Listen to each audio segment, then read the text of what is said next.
If you were to sit down with an infant and ask it, what does it mean to be a human? It would not provide you an answer. However, if you were to observe that infant, to watch it discover itself in that first game of peekaboo, in that first laugh, that first hard glance at its own hand, you would probably say that to be human is to achieve a level of self-actualization.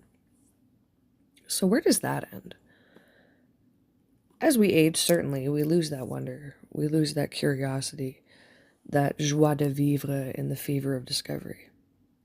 One day, we saw our hand for the first time, and we spent an afternoon observing how it moved. Another day, we discovered that it was we who was moving the hand, and suddenly, the novelty was lost. On to the next Lego block of building a self, filing away how the hands work for later.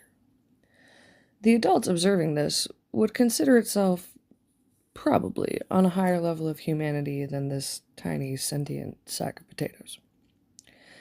And while the adult gloats within his ego about how far he's come in his own growth, even that joy and pride is lost in a sea of mundane.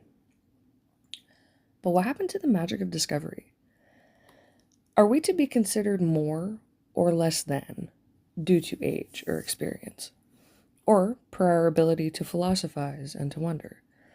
Is our human nature innately one that is achieved only through the perpetual boredom of adulthood? Or are we defined more by our ability to ponder, to consider, to look at our hands, our own hands, in pure shock and awe, that this is a part of me? It's mine to control. Is this the end or the beginning? Is our ability to self-perceive a blessing, or is it a curse? Certainly, to be a human, a successful one at least, is to follow the quos of the social and status, to level up in an exceedingly shallow pool, one drowning in materialism and in reputation. But what of our soul? That thing trapped in this meat sack, that thing that somehow powers more than we are able to conceive, more in ways of creation and in conception itself.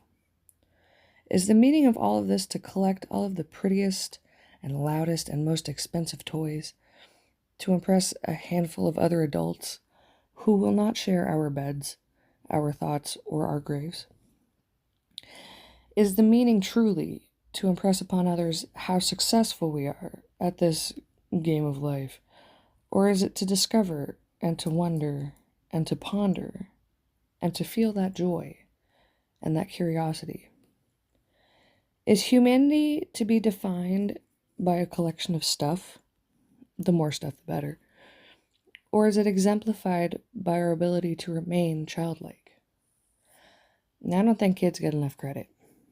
They say youth is wasted on the young, but I think experiences are wasted on the old. If you show a child a waterfall, they have nothing but wonder and questions. How? Why? Can we turn it off? Who put it there? Who dug that hole that the water falls into? As an adult, we hold boredom and distractions. How? Because. Why? Because again, turn it off. Do you have any idea how much money and manpower that would take? Be for real. Our search for the answers are lost. Our wonder jaded and dulled by our working hands and a society who cannot see the joy of being unless the price tag is high enough. To be human is to discover, to experience the wonder of this experience, to ponder on it, to philosophize, to wonder about things bigger than ourselves, and to consider ourselves about the meaning of life, rather than take the spoon-fed narrative that it's what you have in your garage and what you do for a living, and certainly what you do for others, and what you have is a far cry more than a neat car or a lakefront home. Don't forget to thank your hands.